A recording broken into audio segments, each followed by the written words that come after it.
Hi ಗೆಳೆಯರೇ, ಅನಂತ BK education YouTube ಚಾನಲ್ಗೆ ತಮಗೆಲ್ಲರಿಗೆ ಸ್ವಾಗತ. ಈ ದಿನ ಡಿಸೆಂಬರ್ 15 ಮತ್ತು 16ರ ಜಿಕೆ ಟುಡೇ ಕರೆಂಟ್ ಅಫೇರ್ಸ್ ಎನ್ಸಿಕ್ಯೂ ಪ್ರಶ್ನೆಗಳನ್ನು ಕನ್ನಡದಲ್ಲಿ ನಾವು ನೋಡಲಿದ್ದೇವೆ. ಬನ್ನಿ ಗೆಳೆಯರೇ, ಮೊದಲನೇ ಪ್ರಶ್ನೆ ಯಾವುದಂತ ನೋಡೋಣ. ಪ್ರಶ್ನೆ 1. Which state government has launched the Indira Gandhi ಸುಖ ಶಿಕ್ಷೆ ಯೋಜನಾ? ಯಾವ ಒಂದು ರಾಜ್ಯ ಸರ್ಕಾರ ಇಂದಿರಾ ಗಾಂಧಿ ಸುಖ ಶಿಕ್ಷಣ ಯೋಜನೆಯನ್ನು ಪ್ರಾರಂಭಿಸಿದೆ ಅಂತ ಪ್ರಶ್ನೆ ಇದೆ. ಇದಕ್ಕೆ ಸರಿಯಾದಂತ ಉತ್ತರ ಹಿಮಾಚಲ ಪ್ರದೇಶ ಸರಿಯಾದಂತ ಉತ್ತರ. ಹಿಮಾಚಲ ಪ್ರದೇಶದ ಸಿಎಂ ಸುಖವಿಂದರ್ ಸಿಂಗ್ ಸುಖು ಅವರು ತಮ್ಮ ಸರ್ಕಾರದ 2 ವರ್ಷಗಳನ್ನ ಪೂರೈಸಿದ ಸಂದರ್ಭದಲ್ಲಿ ಒಂದು 6 ಕಲ್ಯಾಣ ಯೋಜನೆಗಳನ್ನು ಪ್ರಾರಂಭಿಸಿರ್ತಾರೆ. ಅದರಲ್ಲಿ ಒಂದು ಪ್ರಮುಖ ಯೋಜನೆಯಾದಂತಹ ಇಂದಿರಾ ಗಾಂಧಿ ಸುಖ ಶಿಕ್ಷಣ ಯೋಜನೆ 5145 ಫಲಾನುಭವಿಗಳಿಗೆ 1.38 ಕೋಟಿಯನ್ನು ವಿತರಿಸಲಾಯಿತು.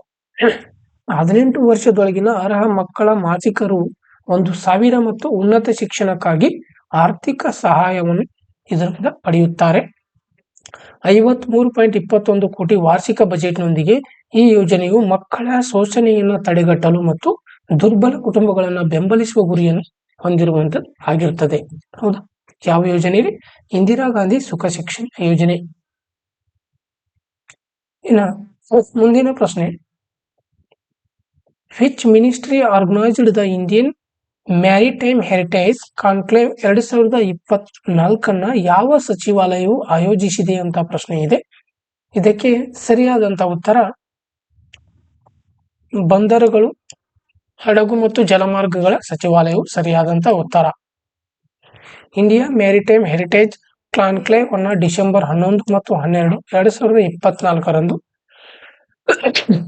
ನವದೆಹಲಿಯ ಯಶೋಭೂಮಿ ಕನ್ವೆನ್ಷನ್ ಸೆಂಟರ್ನಲ್ಲಿ ಭಾರತದ ಕಡಲ ಇತಿಹಾಸವನ್ನು ಆಚರಿಸಲಾಯಿತು. ಈ ಘಟನೆಯು ಭಾರತದ ಶ್ರೀಮಂತ ಸಮುದ್ರಯಾನ ಪರಂಪರೆ ಮತ್ತು ಜಾಗತಿಕ ಸಾಂಸ್ಕೃತಿಕ ಮತ್ತು ಆರ್ಥಿಕ ವಿನಿಮಯದಲ್ಲಿ ಅದರ ಪಾತ್ರವನ್ನು ತೋರಿಸುವಂತದ್ದಾಗಿರುತ್ತದೆ. ಇದರಲ್ಲಿ ಗೋವಾ, ಅರುಣಾಚಲ ಪ್ರದೇಶ, ಬಿಹಾರ ಮತ್ತು ಉತ್ತರ ಪ್ರದೇಶದ ಸಚಿವರು ಈ ಕಾರ್ಯಕ್ರಮದಲ್ಲಿ ಭಾಗವಹಿಸಿದ್ದರು. ಮುಂದಿನ ಪ್ರಶ್ನೆ, Yuva Sahakar scheme has been implemented by which organisation? Yuva Sahakar ಯೋಜನೆಯನ್ನ ಯಾವ ಸಂಸ್ಥೆಯು ಜಾರಿಗೆ ತಂದಿದೆ ಅಂತ ಪ್ರಶ್ನೆ ಇದೆ. ಇದಕ್ಕೆ ಸರಿಯಾದಂತ ಉತ್ತರ ರಾಷ್ಟ್ರೀಯ ಸಹಕಾರ ಅಭಿವೃದ್ಧಿ ನಿಗಮ ಸರಿಯಾದಂತ ಉತ್ತರ. NCDC ಅಂದ್ರೆ ರಾಷ್ಟ್ರೀಯ ಸಹಕಾರ ಅಭಿವೃದ್ಧಿ ನಿಗಮ. ಯುವ ಸಹಕಾರ ಯೋಜನೆಯನ್ನ ಇತ್ತೀಚೆಗೆ ಲೋಕಸಭೆಯಲ್ಲಿ ಸಹಕಾರ ಸಚಿವರು ಚರ್ಚಿಸಿದರು. ಯುವ ಸಹಕಾರ ಯೋಜನೆಯು ನವೀನ ಸಹಕಾರಿ ಸಂಘಗಳನ್ನು ಬೆಂಬಲಿಸುವ ಗುರಿಯನ್ನು ಹೊಂದಿದ್ದು, ವಿಶೇಷವಾಗಿ ಯುವ ಉದ್ಯಮಿಗಳಿಗೆ ಇದನ್ನು ರಚಿಸಲ್ಪಟ್ಟಿರುವಂತದ್ದು. ಇದು ರಾಷ್ಟ್ರೀಯ ಸಹಕಾರಿ ಅಭಿವೃದ್ಧಿ ನಿಗಮದಿಂದ 2% ಬಡ್ಡಿ ರಿಯಾಯಿತಿಯೊಂದಿಗೆ ದೀರ್ಘಾವಧಿಯ ಸಾಲಗಳನ್ನು ಅಂದ್ರೆ 5 ವರ್ಷಗಳವರೆಗೆ ನೀಡುವ ಮೂಲಕ ಕನಿಷ್ಠ 3 ತಿಂಗಳವರೆಗೆ ಕಾರ್ಯಾಚರಣೆಯಲ್ಲಿ ಸಹಕಾರಿಗಳನ್ನು ಗುರಿಯಾಗಿಸುತ್ತದೆ.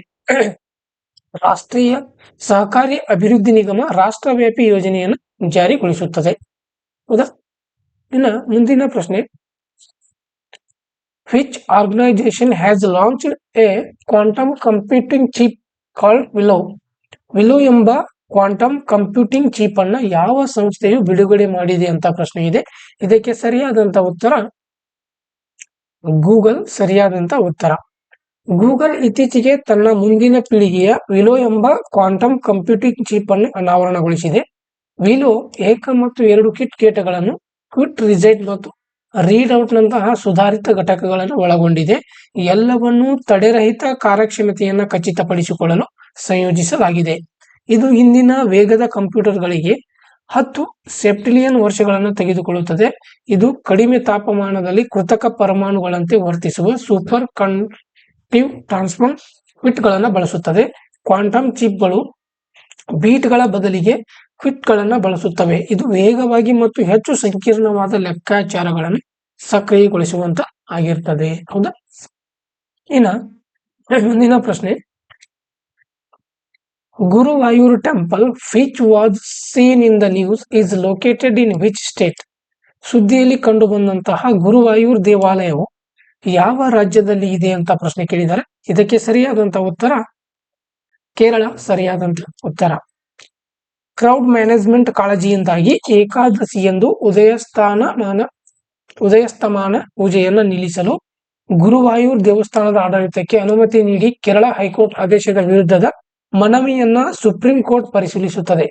ಕೇರಳದಲ್ಲಿರುವಂತಹ ಈ ಗುರುವಾಯೂರ್ ಶ್ರೀಕೃಷ್ಣ ಸ್ವಾಮಿ ದೇವಾಲಯವು ಶ್ರೀಕೃಷ್ಣನಿಗೆ ಸಮರ್ಪಿತವಾಗಿದೆ ಮತ್ತು ದೈನಂದಿನ ಭಕ್ತರಿಂದ ಭಾರತದ ಅತಿದೊಡ್ಡ ದೇವಾಲಯಗಳಲ್ಲಿ ಇದು ಒಂದಾಗಿದೆ. ಇದು 5,000 ವರ್ಷಗಳಷ್ಟು ಹಳೆಯದಾಗಿರಬಹುದು. 17ನೇ ಶತಮಾನದ ಅದರ ಆರಂಭಿಕ ದಾಖಲೆಗಳೊಂದಿಗೆ ಈ ದೇವಾಲಯವು ಕೇರಳದ ಸಾಂಪ್ರದಾಯಿಕ ವಾಸ್ತುಶಿಲ್ಪ, ಪುರಾತನ ಭಿತ್ತಿಚಿತ್ರಗಳು ಮತ್ತು ತುಲಾಭಾರದಂತಹ ವಿಶಿಷ್ಟ ಆಚರಣೆಗಳಿಗೆ ಹೆಸರುವಾಸಿಯಾಗಿದೆ. ಇದು 56 ಆನೆಗಳೊಂದಿಗೆ ಪುನ್ನತ್ತೂರು ಕೊಟ್ಟ ಆನೆಧಾಮವನ್ನು ಹೊಂದಿದೆ. ಮುಂದಿನ ಪ್ರಶ್ನೆ, what is the name of the chatbot launched by the Prime Minister to assist devotees during the Mahakumbhamela 2025? 2025ರ ಮಹಾಕುಂಭಮೇಳದ ಸಮಯದಲ್ಲಿ ಭಕ್ತರಿಗೆ ಸಹಾಯ ಮಾಡಲು ಪ್ರಧಾನಮಂತ್ರಿಯವರು ಪ್ರಾರಂಭಿಸಿದಂತಹ ಚಾಟ್ ಬಾಟ್ ನ ಹೆಸರೇನು ಅಂತ ಪ್ರಶ್ನೆ ಇದೆ. ಇದಕ್ಕೆ ಸರಿಯಾದಂತ ಉತ್ತರ ಕುಂಭ ಸಹಾಯಕ ಸರಿಯಾದಂತ ಉತ್ತರ. ಮಹಾಕುಂಭಮೇಳ 2025ಗಾಗಿ ಪ್ರಧಾನಮಂತ್ರಿಯವರು ಕುಂಭ ಸಹಾಯಕ ಚಾಟ್ ಬಾಟ್ ಅನ್ನು ಪ್ರಾರಂಭಿಸಿದರು. ಈ ಮಹಾಕುಂಭಮೇಳ 2025 ಜನವರಿ 13ರಿಂದ ಫೆಬ್ರವರಿ 26, 2025ರವರೆಗೆ ಪ್ರಯಾಗ್ರಾಜ್ದಲ್ಲಿ ನಡೆಯಲಿದೆ. ಎಲ್ಲಿ ನಡೆಯಲಿದೆ ನೆನಪಿರಲಿ, ಪ್ರಯಾಗ್ರಾಜ್ದಲ್ಲಿ ನಡೆಯಲಿದೆ. ಭಕ್ತರ ಅನುಭವವನ್ನು ಹೆಚ್ಚಿಸಲು ಚಾಟ್ ಬಾಟ್ ನ ಸಂಸ್ಕೃತಿ ಮತ್ತು ತಂತ್ರಜ್ಞಾನವನ್ನು ಸಂಯೋಜಿಸುತ್ತದೆ. ಇದು ಮೃದುವಾದ ಮತ್ತು ತೊಡಗಿಸಿಕೊಳ್ಳುವ ಅನುಭವಕ್ಕಾಗಿ ಪಠ್ಯ ಮತ್ತು ಧ್ವನಿ ಸಂವಹನಗಳನ್ನು ನೀಡುತ್ತದೆ. ಈ ಒಂದು ಕಾರ್ಯಕ್ರಮದಲ್ಲಿ ಲಕ್ಷಾಂತರ ಜನ ಪಾಲ್ಗೊಳ್ಳುತ್ತಾರೆ. ಅವರಿಗೆ ಮಾರ್ಗದರ್ಶನವನ್ನು ನೀಡುವ, ನವೀಕರಿಸುವ ಗುರಿಯನ್ನು ಇದು ಹೊಂದಿರುವಂತದ್ದಾಗಿದೆ. ಹೌದಾ? ಮುಂದಿನ ಪ್ರಶ್ನೆ, recently the 22 Divya Kalamela was organised in which city? ಅಂದ್ರೆ ಇತ್ತೀಚೆಗೆ 22ನೇ ದಿವ್ಯ ಕಲಾಮೇಳವನ್ನ ಯಾವ ನಗರದಲ್ಲಿ ಆಯೋಜಿಸಲಾಗಿದೆ ಅಂತ ಪ್ರಶ್ನೆ ಕೇಳಿದ್ದಾರೆ. ಅದಕ್ಕೆ ಸರಿಯಾದಂತ ಉತ್ತರ ಆಪ್ಷನ್ ನವದೆಹಲಿ ಸರಿಯಾದಂತ ಉತ್ತರ. 22ನೆಯ ದಿವ್ಯ ಕಲಾಮೇಳವನ್ನ ನವದೆಹಲಿಯ ಇಂಡಿಯಾ ಗೇಟ್ ನಲ್ಲಿ ಆಯೋಜಿಸಲಾಗಿದೆ.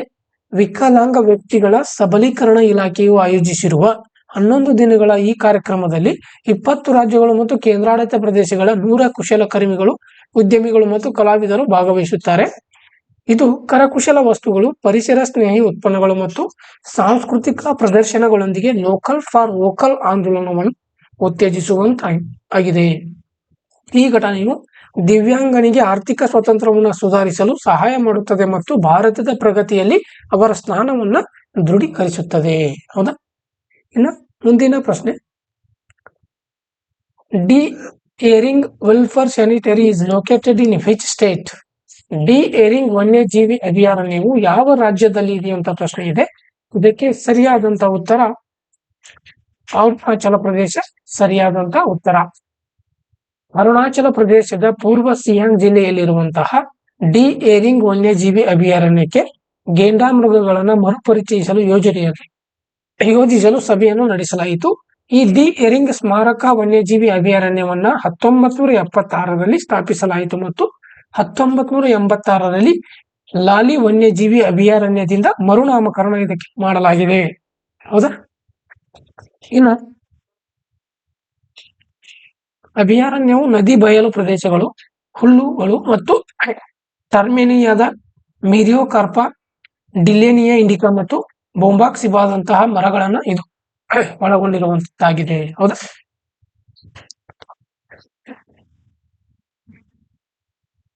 ಇನ್ನು ಮುಂದಿನ ಪ್ರಶ್ನೆ, when is the international day of the neutrality observed? ಅಂತಾರಾಷ್ಟ್ರೀಯ ತಟಸ್ಥ ದಿನವನ್ನ ಯಾವಾಗ ಆಚರಿಸಲಾಗ್ತದ ಅಂತ ಪ್ರಶ್ನೆ ಇದೆ. ಸರಿಯಾದಂತ ಉತ್ತರ ಡಿಸೆಂಬರ್ 12 ಸರಿಯಾದಂತ ಉತ್ತರ. ಅಂತರ್ ಸರ್ಕಾರಿ ಸಂಬಂಧಗಳಲ್ಲಿ ತಟಸ್ಥತೆಯನ್ನ ಉತ್ತೇಜಿಸಲು ಮತ್ತು ಜಾಗತಿಕ ಶಾಂತಿ ಮತ್ತು ಭದ್ರತೆಯನ್ನ ಬೆಂಬಲಿಸಲು ಡಿಸೆಂಬರ್ 12ರಂದು ಅಂತಾರಾಷ್ಟ್ರೀಯ ತಟಸ್ಥ ದಿನವನ್ನು ಆಚರಿಸಲಾಗ್ತದೆ. ತಟಸ್ಥತೆ ಎಂದರೆ ಒಂದು ದೇಶವು ಯುದ್ಧಗಳಲ್ಲಿ ಭಾಗವಹಿಸುವುದರಿಂದ ದೂರವಿರುವುದು ಮತ್ತು ನಿಷ್ಪಕ್ಷಪಾತವನ್ನು ಕಾಯ್ದುಕೊಳ್ಳುವುದು, ಸಂಘರ್ಷದ ಮೇಲೆ ಸಂಭಾಷಣೆಗೆ ಒತ್ತು ನೀಡುವುದಾಗಿದೆ. ಸ್ವಿಟ್ಜರ್ಲೆಂಡ್ ತನ್ನ ತಟಸ್ಥತೆಗೆ ಹೆಸರುವಾಸಿಯಾಗಿದೆ. 2 ವಿಶ್ವ ಯುದ್ಧಗಳಲ್ಲಿ ವಿನಾಶವನ್ನು ತಪ್ಪಿಸಿದೆ. ಭಾರತದ ತಟಸ್ಥತೆಯು ಶೀತಲ ಸಮರದ ಸಮಯದಲ್ಲಿ ಸ್ಪಷ್ಟವಾಗಿತ್ತು. ಯುಎಸ್ ಮತ್ತು ರಷ್ಯಾ ಎರಡರೊಂದಿಗೂ ಹೊಂದಾಣಿಕೆಯಾಗಿದೆ, ಸ್ನೇಹ ಸಂಬಂಧವನ್ನು ಉಳಿಸಿಕೊಂಡಿರುವಂತದ್ದು ವಿಶೇಷವಾಗಿದೆ. ಶಾಶ್ವತವಾಗಿ ತಟಸ್ಥ ರಾಜ್ಯವಾದಂತಹ ತುರ್ಕ್ಮೆನಿಸ್ತಾನ್ನ ನಿರ್ಣಯದ ಪ್ರಕಾರ ಯುಎನ್ ಜನರಲ್ ಅಸೆಂಬ್ಲಿಯು 2017ರಲ್ಲಿ ಈ ದಿನವನ್ನು ಘೋಷಿಸಿತು. ಹೌದಾ? ಮುಂದಿನ ಪ್ರಶ್ನೆ, Chakki river which was seen in the news in tributary of which river? ಸುದ್ದಿಯಲ್ಲಿ ಕಂಡುಬಂದಂತಹ ಚೆಕ್ಕಿ ನದಿಯ ಉಪನದಿ ಯಾವುದು ಅಂತ ಕೇಳಿದಾರೆ. ಇದಕ್ಕೆ ಸರಿಯಾದಂತ ಉತ್ತರ ಬಿಯಾಸ್ ಸರಿಯಾದಂತ ಉತ್ತರ. ಜಂಟಿ ಸಮಿತಿಯು ರಾಷ್ಟ್ರೀಯ ಹಸಿರು ನ್ಯಾಯಮಂಡಳಿಗೆ ಎನ್ಜಿಟಿ ಚೆಕ್ಕಿ ನದಿಯ ಮಾರ್ಗವನ್ನ ಬದಲಾಯಿಸುವ ಕಲ್ಲು ಪುಡಿ ಮಾಡುವ ಘಟಕಗಳ ಬಗ್ಗೆ ಮಾಹಿತಿಯನ್ನು ನೀಡಿರುವಂತದ್ದು. ಈ ಚೆಕ್ಕಿ ನದಿಯು ಬಿಯಾಸ್ ನದಿಯ ಉಪನದಿಯಾಗಿದ್ದು ಹಿಮಾಚಲ ಪ್ರದೇಶ ಮತ್ತು ಪಂಜಾಬ್ ಮೂಲಕ ಹರಿಯುತ್ತದೆ ಮತ್ತು ಪಠಾನ್ಕೋಟ್ ಬಳಿ ಬಿಯಾಸ್ನೊಂದಿಗೆ ವಿಲೀನಗೊಳ್ಳುತ್ತದೆ. ಬಿಯಾಸ್ ನದಿಯು ಈ ಪ್ರದೇಶದ 5 ನದಿಗಳಲ್ಲಿ ಒಂದಾದ ಪಂಜಾಬ್ಗೆ ನಿರ್ಣಾಯಕವಾಗಿದೆ ಮತ್ತು ಪ್ರಾಚೀನ ಕಾಲದಲ್ಲಿ ಇದನ್ನ ಅರ್ಜಿಕಿ ಅಥವಾ ಹೈಪಾಸಿಸ್ ಎಂದು ಕರೆಯಲಾಗ್ತದೆ. ಹೌದಾ? ಚೆಕ್ಕಿ ನದಿ ಯಾವ ನದಿಯ ಉಪನದಿ ಅಂದ್ರೆ ಬಿಯಾಸ್ ನದಿಯ ಉಪನದಿ ಆಗಿರ್ತದೆ. ಹೌದಾ? ಇಂದಿನ ಕ್ಲಾಸ್ ಯಾರಿಗೆಲ್ಲ ಇಷ್ಟವಾಗಿದೆ ಲೈಕ್ ಮಾಡಿ, ಶೇರ್ ಮಾಡಿ ಮತ್ತು ಕಮೆಂಟ್ಸ್ ಮಾಡಿ. ನನ್ನ ಚಾನಲ್ಗೆ ನೀವೇನಾದ್ರೂ ಹೊಸಬರಾಗಿದ್ರೆ ಸಬ್ಸ್ಕ್ರೈಬ್ ಮಾಡ್ಕೊಳ್ಳಿ ಅಂತ ಹೇಳ್ತಾ ಇಂದಿನ ಕ್ಲಾಸ್ ಮುಗಿಸ್ತಾ ಇದ್ದೀನಿ. Thank you.